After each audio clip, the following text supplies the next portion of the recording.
Isang open letter na naman ang ibinahagi isang netizen. Naku, kailan kaya matatapos ito? But anyway, atin pong basahin kung ano nga ba ang masasabi niya sa di umano ay surroundings o ang mga tao na nakapaligid kay Carlos Yulo.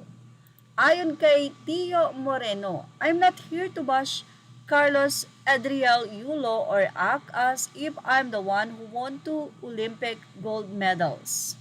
But it feels like Kaloy is surrounded by people who aren't guiding him in the best way right now. If only his girlfriend and the people around him had advised him to make a brief public appearance, issue a thoughtful PR statement about his family issues, and then move on from it, his victory could have been even more meaningful. Coming from a family that has its share of troubles, I know the frustration, disappointment, and anger that can come with that. But when others try to use my family to stir up unnecessary drama, I'm the first to defend them. Even it means swallowing my pride. Of course, this is just how I see things. Carlos and I don't share the same values. But if I were in his girlfriend's shoes, I would have helped him address the family issues privately, rather than let him make that TikTok video with her hovering in the background almost like she was feeding him lies.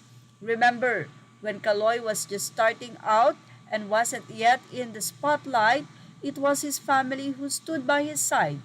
This isn't about utang na loob, depth of gratitude. It's about understanding that no family is perfect.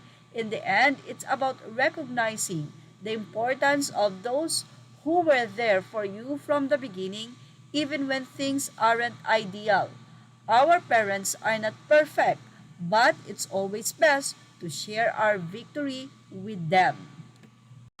Hindi na nga maibabalik pa ang nakaraan. Marami talaga ang nanghinayang na sa halip kasama ni Carlos Yulo ang kanyang pamilya at ibinaba na lang sana ang pride kahit papano ay isinama pa rin doon ang kanyang pamilya ay iyon ang hindi maintindihan ng mga netizen. Ganun pa man ay may mga blessing at bumubuhos pa rin ang blessing sa pamilya ni Carlos Yulo. Ito'y dahil na rin sa nakamit niyang tagumpay. At dahil nga sa parang nalulungkot ang mga netizen sa nangyayari sa pamilya nila, kaya naman ang mga mabubuting netizen din ang nagbigay ng regalo para sa mga magulang ni Carlos. At ngayon ay nag-enjoy sa pagbibigay sa kanila ng saya ng mga mabubuting netizen na in-acknowledge pa rin ang pamilya ni Carlos.